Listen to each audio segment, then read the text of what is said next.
All right.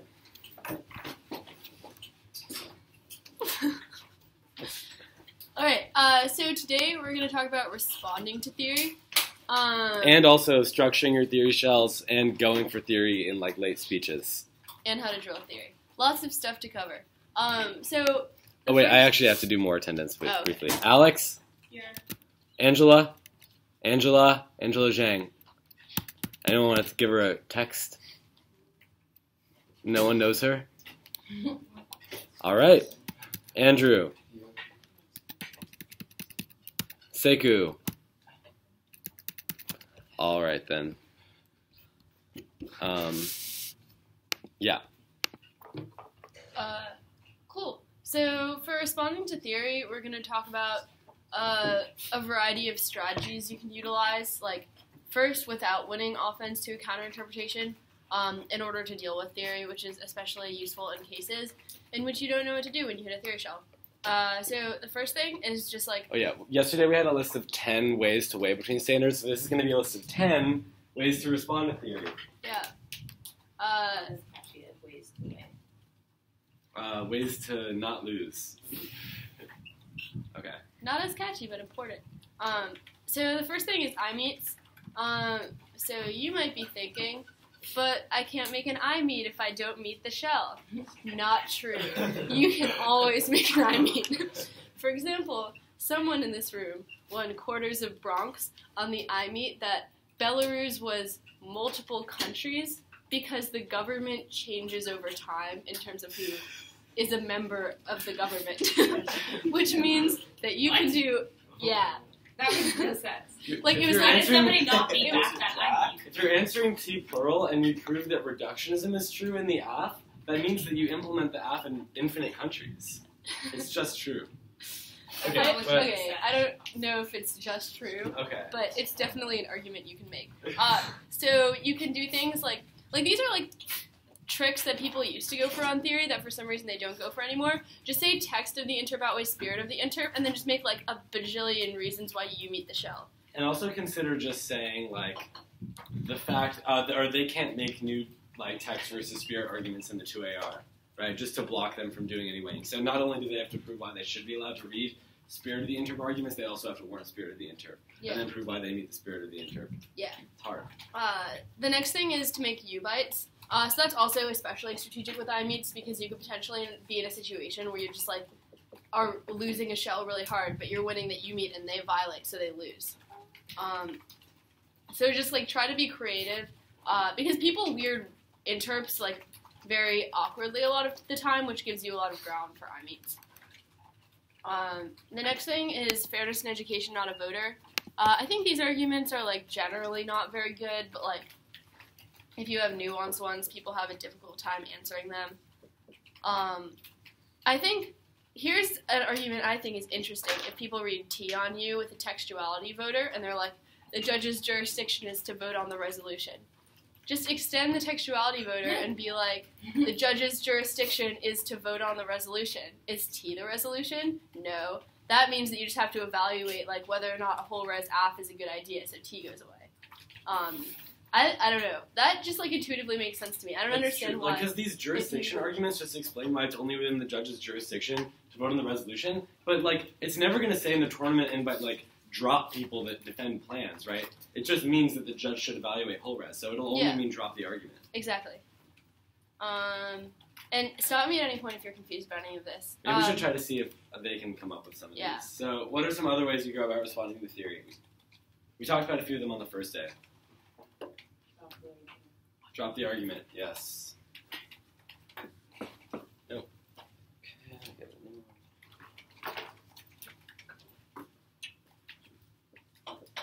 Alright, someone else. Yep. Me? Sure. Reasonability? Yep. Yeah. Reading counterinterp? Yep. Counterinterp. We're going to go into the depths of how to construct your counterinterp in a minute. This is all we got? Read another shell. Meta theory. Well, also or another just, shell. Yeah, so more theory. Yeah, that's what I would always do if I couldn't answer a shell. I would just read more. More.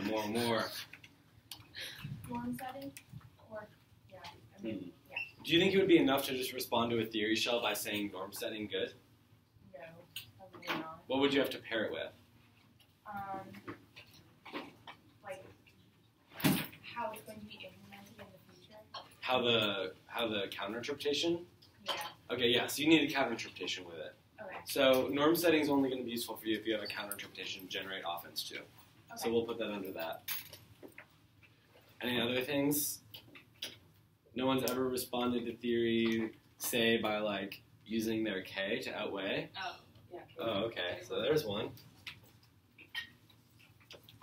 Can everyone see this, even though it's kind I of feel gray? like that one right there is probably better. No, I'm going to try like blue or red or something. You go. Oh, there we go. Okay. And what about like using your K to, or like impact turning the voters, right? Like fairness bad, education bad.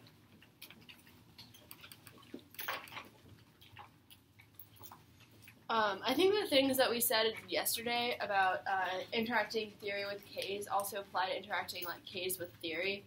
So if you like, I think it's bad to read a generic block of reasons theory is always bad.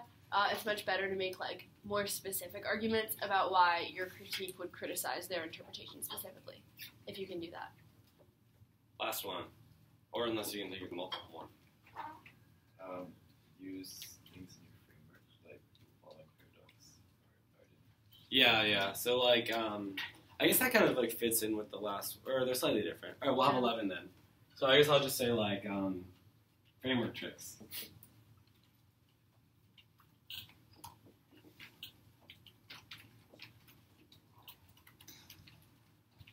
Any other ones? Has anyone heard the Brands article before being read around? Brands. David Brands. Brands. No, well, it's a justification for truth testing. It doesn't have to be through the Brands article, although, like, he did write a pretty good article about it. So I would, like, throw up truth testing, just because oftentimes people are going to say that the judge just has to evaluate the truth of the resolution, so everything like theory is secondary. This might fall into some other things, right? Like it's a little bit of a framework trick. It's kind of like a theory's not a voter thing. And it also operates a little bit like drop the argument almost, like depending on how you spin it. But it's definitely like one form of response you can make to a theory shell. Mm-hmm.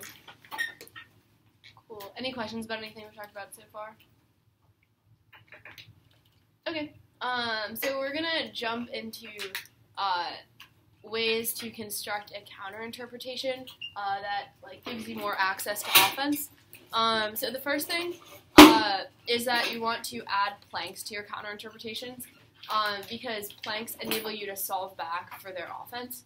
So, for example, if the AF is like 6 minutes of a prioris, then yes, I may read multiple shells. Like planks like that, which would indicate that even if what you would do was abusive in a vacuum, you're compensating for like some sort of abuse that your opponent did.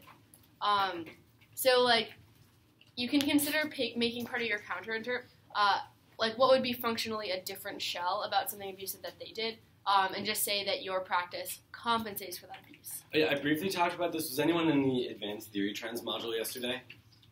Okay, it's like half of you.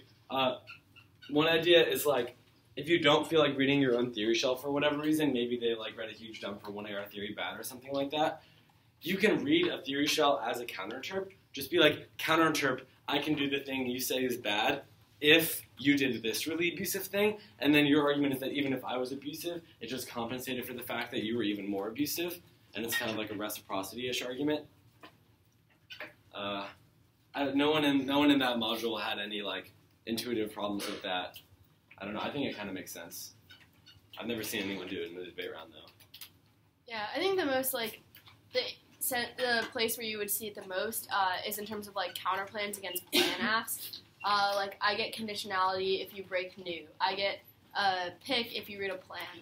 Things like that, which would explain why your abuse story might be bad in isolation, but not problematic in the particular situation. What are some common planks we've heard for adding to counterinterps? compensates. Yep. If it's disclosed. Disclosure. Like if it's contradictory, maybe one conditional. So if you only read one of them. So, Solvency advocate. Cross-check checks. Cross-ex checks. Any others? That's a pretty good list. If it's topical, if it meets a reasonability threshold, things like that. Yeah. All right, next note for counterinterpretations is don't just say converse of the interp.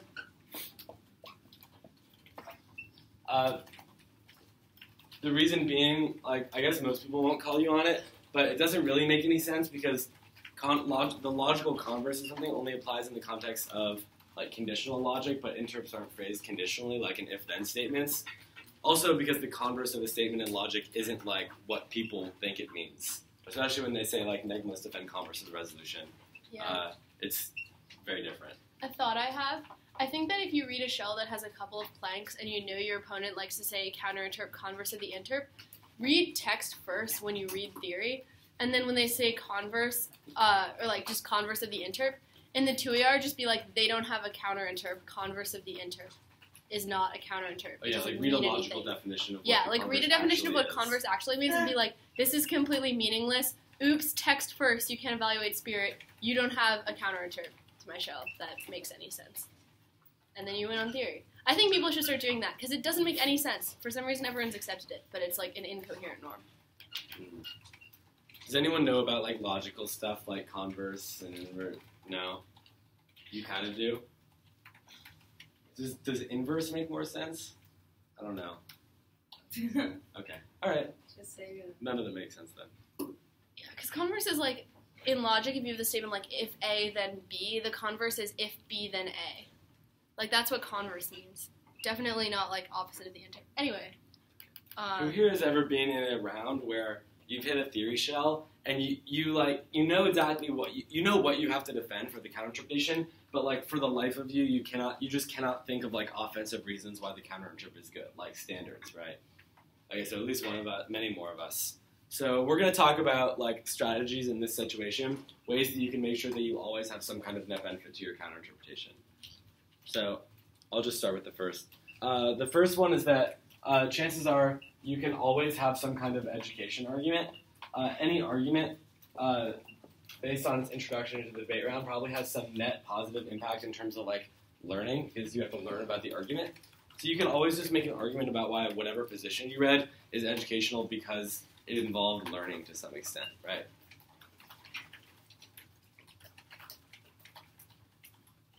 Yeah. There is a definition that says converse means the opposite or reverse. So I don't know. I still think it's a problem though because opposite, it's unclear if it's like may do X or like have to do. Yeah, that's true. You could also be like opposite means have to do X and then be like, you said debaters always have to read multiple shells, which would be like a horrific norm because you'd have to extend frivolous theory. Yeah, oops, I took logic in 8th grade, so maybe the converse definition has updated since then. I don't think so. Yeah, I that's don't think those probably things good. change that quickly. Every day a new definition of the logical converse comes out. There's a lot of cutting-edge innovation in the Logic 101 field. Wow, the claws come out. Okay. Alright, the second thing to do is you can always impact turn their standards in a number of ways. Has anyone ever done this? Yeah. How did you do it? Oh, I mean, it depends, but like, if they say, Give me an example. if they say, so if you're like dealing with your rather justified framework, and they say like they're bad because they harm philosophical education, you can turn and be like, no, it's good for philosophical education. That's Well, a that's a link link turn. turn. Philosophical education bad because it bastardizes it already now. Yeah, fill it bad is one version of it. Yes, I do. The argument's like limits or research argument, you can back on that, so it's good. Yeah, Yeah. like research is good. You could say predictability good because I could encourage like engagement. Or predictability bad. That's Yeah, bad. predictability bad because you have to think on your feet. Hard debate is good debate. Impact turns fairness claims, like about like time skew and strat skew. One of them is breadth versus depth, right? Like any time someone makes a breadth or depth argument, you have an automatic impact turn built in where you just say that the opposite one is more important.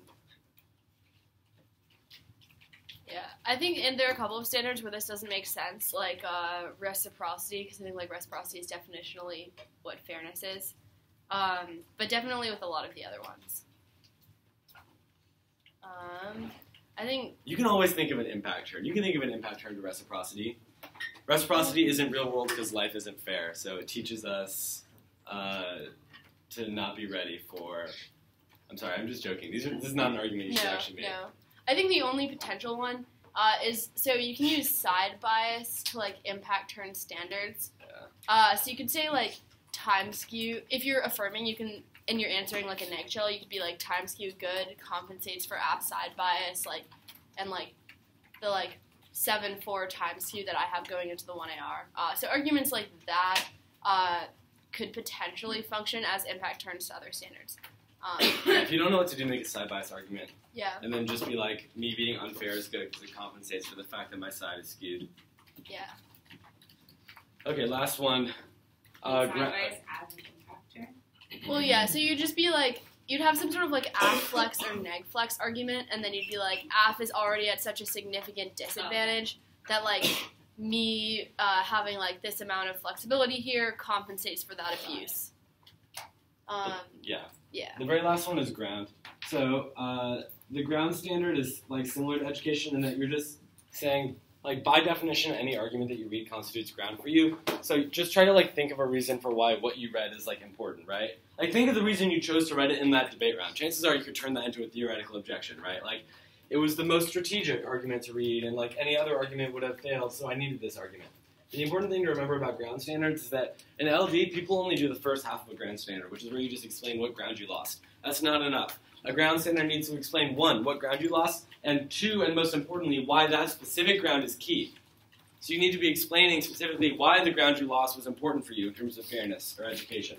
I think you can also make topic-lit claims where you're just like, this is a necessary component of the topic-lit Sure, that you exclude from the debate. Because that's usually like a pretty easy argument that applies to most counter-interpretations about substantive strategies that aren't like tricks. Just because like literally every interpretation excludes like some sort of offense from the debate.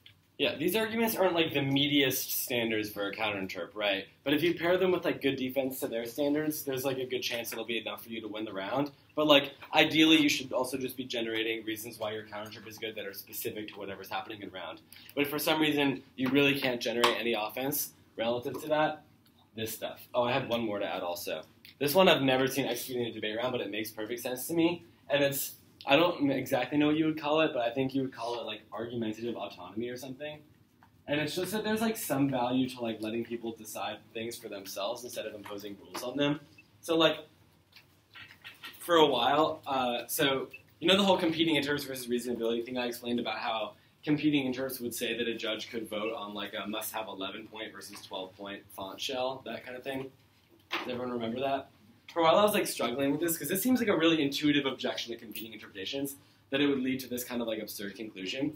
But I just don't think people are like fully conceptualizing exactly what kind of offense you can have to a counterinterp. Your counterinterp for debaters can have 11-point instead of 12-point font could be this like autonomy argument that says that it is bad to start enforcing norms that people have like a uniform kind of case for many different reasons. First of all, it makes things boring because like we don't get to play with our formatting ourselves. Second, it ruins creativity because everyone is just like conforming to a standard. Third, maybe there's some like intrinsic value to autonomy, like the idea that you can just choose things for yourself what to do, and you're not told by other people exactly how to do things, right? These seem like important things about debate, right? Like, wouldn't it suck if in the NSCA rulebook it was like you have to format your case in this way? That's how I think about it. So I think there's like plausibly an autonomy dissent to some interpretations. Yeah, I think one last thing that makes sense is that a lot of interps don't explain why the practice itself is bad, but why it would be bad if all the arguments that like your opponent read were true. So that doesn't make sense because obviously it should be the case that if your opponent is winning a significant amount of their arguments, they should win the round. So like these will be like interpretations that are like you can't read X spike, Y spike, and Z spike because if all of these spikes were true, then I wouldn't have access to theory. But it's not necessarily, like, even if that's true, like, it seems like the abuse on the interpretation is just solved by you reading counterinterps and beating back all of the spikes. So I think in a lot of situations, making overview arguments that are like, this shouldn't be a theoretical issue, this should be a substantive one, it's better if you like respond to these arguments substantively rather than uplayering with theory. And I think that's the case for like a lot of interps. Last two things about justifying your counterinterpretation. First thing, always have offense back to fairness and education. If you do not, you will lose because they will just weigh the other one over. Like if you only have education offense, guess what? The 2AR is just going to be fairness first, and they're just going to beat back your defense to their fairness standard. It'll be the easiest 2AR ever.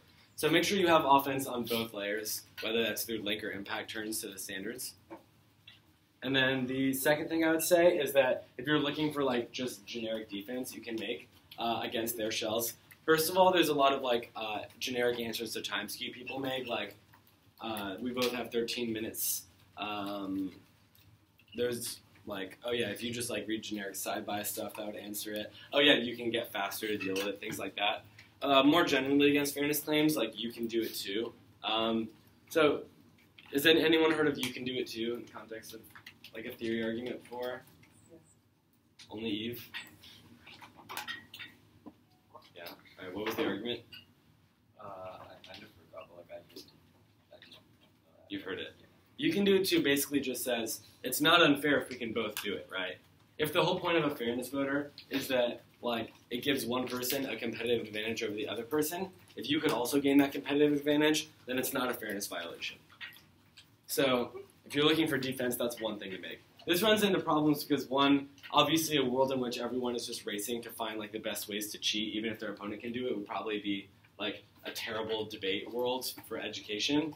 But also, yeah, I think that's probably the main problem with it. Yeah, I think that's one of the problems, but also I think like part of fairness is about how much the adjudication of the round is a test of who is the better debater.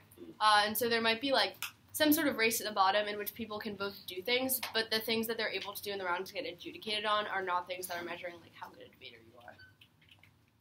So that also seems like a kind of unfairness. So we've been talking a lot about the offense for your counter-interp.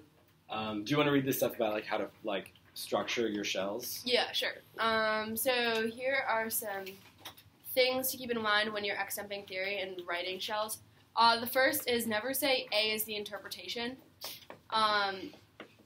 Like, it's just very inefficient. So you want to be like, you just could say like interpretation or like A and then just read your interp.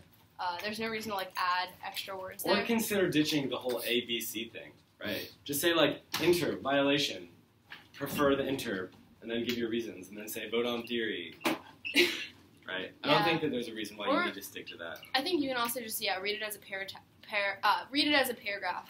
Like if you're just like on a, and I think also this is strategic. Like I know people will like insert into if they're reading like a dump of arguments on a counterplan, they'll just like stick in like an analytic where they'll be like, and picks are bad for education means they're a voting issue, and then they'll have like warrants for picks bad.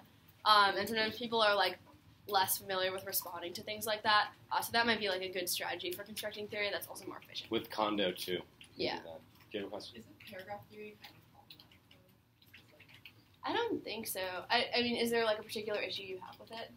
It's just harder to explain, I Yeah, but like, Yeah, I kind of feel like the whole structure is useful for learning theory, but in some ways it makes it easier. Like instead of doing this like really esoteric A, B, C, D interp violation structure, you just say, picks are bad, 1, 2, 3. And it's very clear to your opponent, even if they don't have some advanced theory education, all they have to do is just explain why their counterplan was good. Yeah. In 3 arguments, right? So in a way, it simplifies it kind of a lot. Makes it a little bit cleaner. Yeah. I think this could be like the future of theory. That would be nice. Because you could just, I don't think there's a really good reason why you should need to have like an interpretation and violation separated out. I think best theory would just be like, unconditionality is good, 1, 2, 3. Wait, you had a question? Yeah, but with the theory thing, like the only thing you have to flash your phone is the interp, right? So like, how is it like for to access this shell? Because all you have to do is give it the interp. I mean, I don't think it's like an extraordinarily damaging thing for debate. I just think like instead of the whole norm of like, bless you, you read theory on a separate off and it takes a really long time because you have to do all this like procedural stuff. Like could be remedied if theory just became an argument that was like more integrated into the line by line of things. And it was like less emphasized as like a separate strategy. That's just one way I think I see it trending. That's how they do it in policy debate. That's I think one thing that policy probably gets right about theory, in my opinion. Yeah.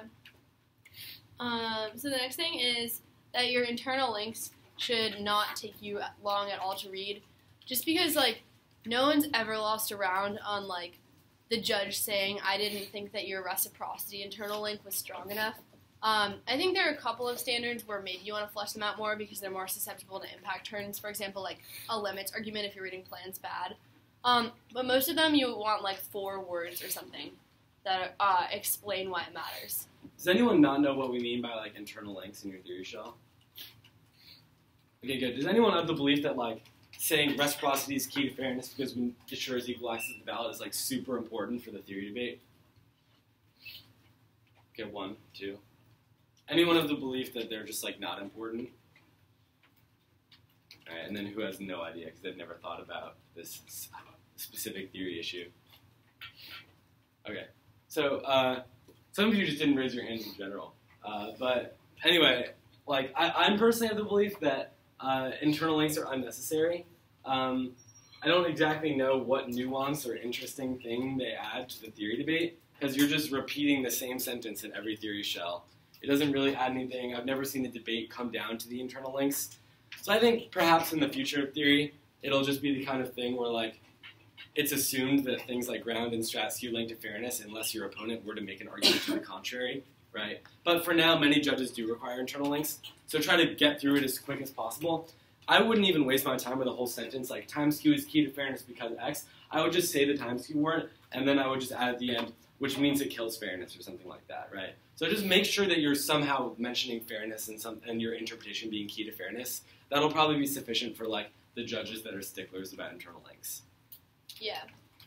The next thing is that you don't want to be repetitive in your standards level. So like if you have like a time skew argument and like a strat skew argument that are functionally the same claim, consider just being like prefer like you do this thing that skews my strat, like explanation of the abuse story, and then be like that kills my strategy and skews my time, and then that just kind of like combines, like makes the shell much more streamlined, so that you don't have to waste time articulating something that's functionally the same argument. Yeah, a lot of times people read a theory shell and the 2 standards both have the same exact abuse claim, but they're just 2 separate impacts, right? That's not how you should be phrasing it. If that's the case, don't be afraid to just read like a 1 standard theory shell that has 2 developed impacts, right? Yeah. So if the way you get to the impact is the same, then it's really just 1 standard. Yeah, one way I would structure theory shells is I would be like prefer, and then I would explain the abuse story, and I would be like impacts. A point kills strat, B point kills like time, skews my time, C point kills clash. Just putting the implications underneath the abuse story so that you don't have to articulate it separately, like a bunch of different times. Any questions about any of this? Okay, 2 more. Consider it to clarify plank for your interpretation. Has anyone ever read like to clarify planks? Oh, wow, I really bungled that. Shruti, what is it like to clarify Yeah, plank? we can switch. No, I'm good. Or yeah, sure. What did it say? It's like, well, it just explained what kind of words.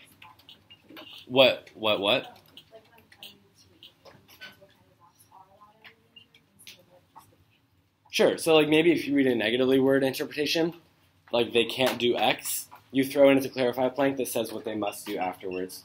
The reasons for this are that 1, it gives the judge some conception of what your theory shell's like world for debate looks like, and 2nd, because it helps get out of these kind of like squirrely eye meets people make sometimes against negatively worded interpretations.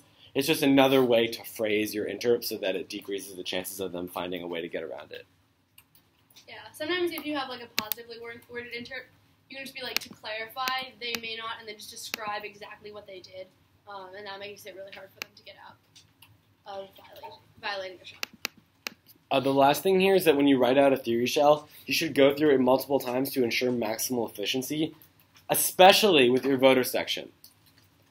So at some point, write out a voter section and then go through it like 15 times and just keep like cutting out syllables, words, any way to make it as short as possible to save speech time. Because you're going to have to read this like, if you're reading theory constantly, almost every round, right? So you want it to be as fast as possible, especially in the 1AR, where like an extra like 5 or 10 seconds that you spend using useless words is just going to take up time that you could have spent making like a game-winning argument on another part of the debate.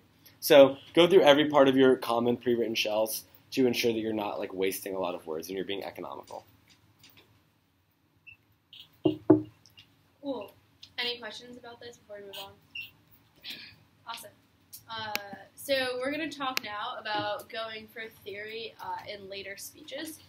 So just like when you're either collapsing to theory in the 2A or 2NR, or answering theory. Is everyone okay with me erasing this? Yes. Okay. So a couple of like general things. The first one is to always do a ton of weighing. Like if you don't weigh on the theory debate, then the theory debate is irresolvable. And like you're probably not, or like if you don't do any weighing and your opponent is weighing, then you're going to lose the theory debate. And if you're collapsing to theory in the 2AR and you don't weigh, you're probably going to lose because you're probably going to drop something on the line by line. So that's a super, super important thing to keep in mind. The second thing is that you can strategically concede weighing arguments. So for example, if app reads like condo bad and they read this like 1 minute long shell, and then there's some sort of like education argument about Clash, you can concede that Clash comes first, extend it to be like Clash comes above their other arguments in their shell, and then just read link turns to Clash and weigh your internal links to Clash against their internal links to Clash. And that's something that's especially helpful in the 2AR because like often in the 2AR you just don't have time to line by line every argument they made.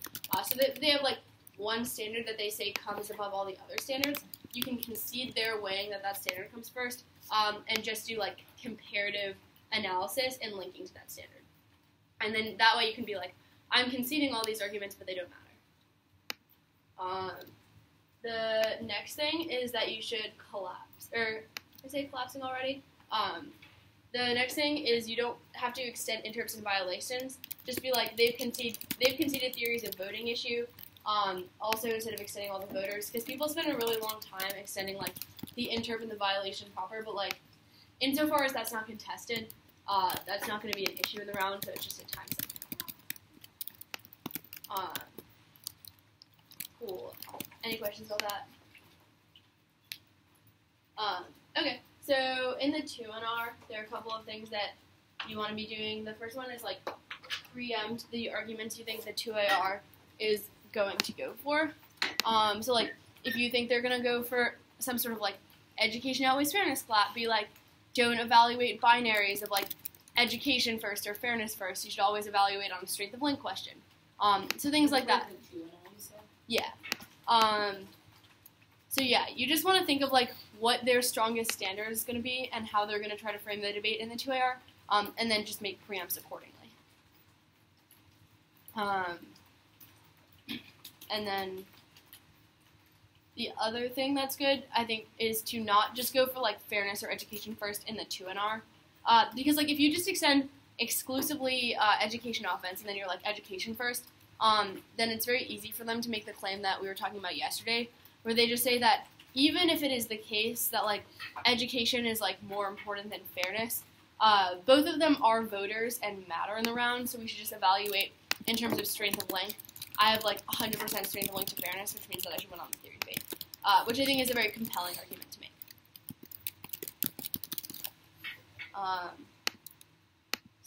And stop me at any point if you guys have questions about anything. So for the 2AR, as a general rule, you should not go for anything else. Like you simply just don't have, unless your opponent like functionally drops theory, like you just don't have enough time to both win the substantive debate and win the theoretical debate in the 2AR. And from like rounds that I've watched people in, whenever people think that they have enough time to go for everything, they end up just losing on both layers that they're going for because they don't have enough time to read either layer. So you want to like go all in on theory if that's what you're doing. It also makes it much more like persuasive. The second thing is that you can sometimes weigh new in the 2AR, but if you're doing that, you want to explain why you're allowed to weigh. So if you like screw up in the 1AR and there's not like a single piece of weighing, and you feel like there are new arguments you need to make, one good way to do this is just pretend you're answering the weighing that's done in the 2NR. So there are like two situations you could be in. One, there's like no weighing that's done at all, in which you could be like, overview, there's no weighing, which means that you have to enable me to weigh in the 2AR, otherwise the theory debate is functionally irresolvable. or 2, they weigh in the 2 and R, and just make your weighing arguments in response to their weighing arguments.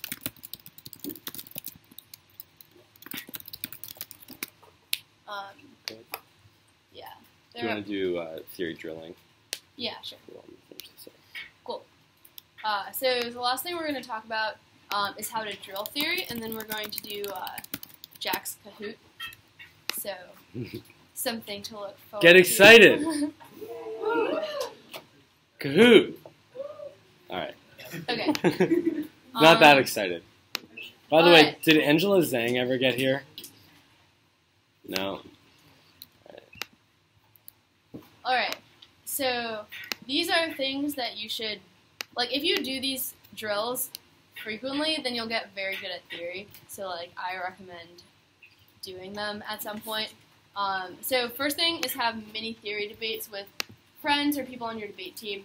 So this could just be like a one-on-one thing where one of you has to defend the interp, and you can structure it so it's like a 1 AR shell, so you have the appropriate amount of time that you would have for each speech on the theory debate. Or you could like pair up in like partnerships, and then both of you would have a theory debate. It's like a mini policy debate. The second thing that I think is really good is just giving yourself interps and making yourself accept a shell. And then you can just like slice off time. So like if you gave it in 1 minute 30 seconds at first, then give it in 1 minute and 15 seconds. So that you like force yourself to get more and more efficient with the shell. And then I think also if you do that as you write your back file, so before you write every shell into your back file, you're doing drills with it to get super efficient at it. I think that's like a really good way to go about writing a back file to make sure you internalize all of like the work that you're doing. The next thing is to pull up theory back files and try to like line by line shells. So I know that like Jackson Lawless and some of the Scarsdale people have disclosed theory back files on Circuit Debater. So those are definitely good resources to look at. Just like pull up a random shell in the file and make yourself answer it. The next thing is to pull up really tricky positions and make yourself generate like offensive interpretations that you would read. So like I know Scarsdale has an app on Circuit Debater called the like legal obligation AC, which is super, super tricky. So if you want practice generating like meta theory interps against a tricky app, that would probably be like a good app to do drills with. On the flip side, you could look up a really fair app and make yourself generate interpretations. So you can practice like how to generate Friv theory in a round where you know you want to read theory, but you just don't know what to read. And I think that's like a good thing to do once people start disclosing their apps. Like look at the wiki, give yourself 2 minutes, and make yourself read a theory shell against an app that's like, disclosed. And that's a good way to start thinking of like topical theory shells to read. The next thing is to watch theory rounds and redo speeches from them. So like there are a lot of good theory rounds online. So just like make yourself do the 2AR where you collapse the theory. Make yourself give the 2NR where you like preempt things, and then watch the 2AR to see how effectively you did that. And I think that's also a good way to kind of compare yourself against other people who read a lot of theory. The next thing, these are a lot of things you can do. Definitely don't have to do all of them, but just like there are a lot of ways to get really good at theory. You can pull up tricky positions and line by line the underviews until you do a perfect job. This is like, I think if you're going to do one theory drill, I would do this one. Because if you aren't good at like efficiently line by lining like really spiky underviews, that's definitely going to be something that puts you at a disadvantage. So I would just make yourself do that over and over again until you feel like it's perfect, and write down every argument you make so you kind of have like a lot of practice line by lining these underviews so that they don't trip you up when you hit them. And then the last thing is to just have conversations with people about your thoughts about debate norms and what you think debate should look like. And that enables you to think more like informally about theory and theoretical norms. And it also causes you to innovate too. Like Yeah. think of new types of arguments people haven't think of, because you're just thinking about it from like an intuitive personal standpoint. Okay. Yeah. That was a lot of stuff. Is there anything anyone wants me to go over? Anything people missed? Of the past 3 days, any questions yeah. about any theory-related thing? Also, does anyone know how to get on this computer? We might have to do Kahoot like on mic, and that's okay. People can see it. That's fine. All right, so a couple minutes for. Give everyone like 30 seconds just to think of questions if you have any. Yeah, I'm sure you guys have questions. So. It doesn't also Take a have little to be bit to about think anything about. that we covered. Just like if there's something in general you've been wondering about theory, we can talk about that as well.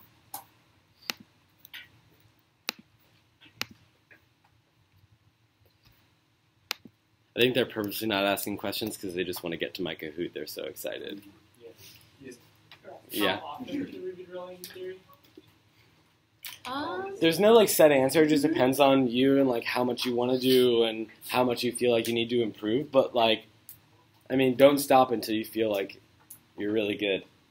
So that could mean like once every day or two, right? Obviously, like during the school year, it's going to change. You might just want to do like an hour of drills a week on it or something like that, or less even. I don't. It depends. I think it's also one of those things where there's a learning curve. So like before my junior year, I would like drill theory every day for like a month maybe, but like it went down after that because I started to like grasp the basic skills.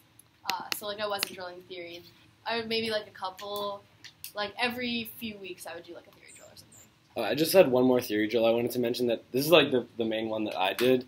It's just I would read a shell, and then I would give myself a ton of prep time, and then I would take 6 minutes to line by line the shell. Like counter-interp, offense, reasonability, draw the argument, fairness, not a voter. Every single part of it I would have lots of responses to. And then I would force myself to go for it in the 2AR, right? It's almost like a hell 2AR, but on theory, right? So you have like everything to get through. It's very difficult, but it's kind of fun. Make you get really efficient and also good at theory. Yeah. Wait, did you have a question? Yeah, so like when I was the 2.5 theory and then they collapsed to, I read the definition of the 2.R, and then they collapsed it into 2AR, 2.R, 3.5. Should I have like preempted like you can't read 2.R theory bad, or? Wait, the question is, if you were, are you I AF? went for 2.R theory and then You went for- 2AR, they were just like my theory. Yeah, you probably should have just like briefly. I mean, this is the problem with 2NR theory, right? You're never gonna win it. It's just a time suck. So like, I guess if you want to make their job a little bit harder, just be like, I get 2NR theory because otherwise there's no way to check it back against infinite 1AR abuse. Yeah, or if you're like a 2NR theory kind of person, you could just read it in the MC. Like 2NR theory good. That's true. 2NR theory is fun and also sometimes strategic. Like once I was debating someone and I read like a 1NC that had a ton of layers, had like a K, a disad theory, a counterplan, and so he uses all of his prep. He has 5 seconds left of prep, right? So I give my entire 2NR, I go for everything, and then in the last like minute of the 2NR, I just extemp 2 new theory shells, and he has no prep time to actually write on answers. So he has to give basically a stand-up 2AR where he has to extemp counterinterps to both of the shells while also going for every other layer. So 2NR theory can make the 2AR's job extremely difficult. Just never stake the round on it, but if you want to like use it as a time suck, I would not discourage you from doing that. Any final pre-Kahoot questions? What's your favorite theory shell ever? Favorite theory shell? Yes. And ones that we read or just in general? Just do that.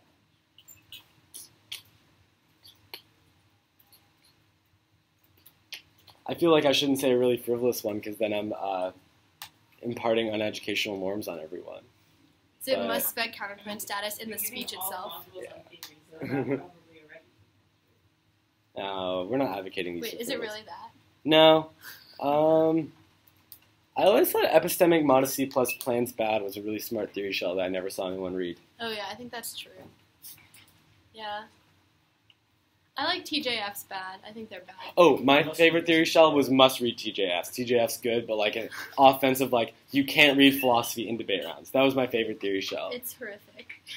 That's hilarious. Must back in Interp advocate. Oh yeah, that's also a pretty great one. All right, let's get this Kahoot going. I guess I'll turn off the photo booth video, so goodbye.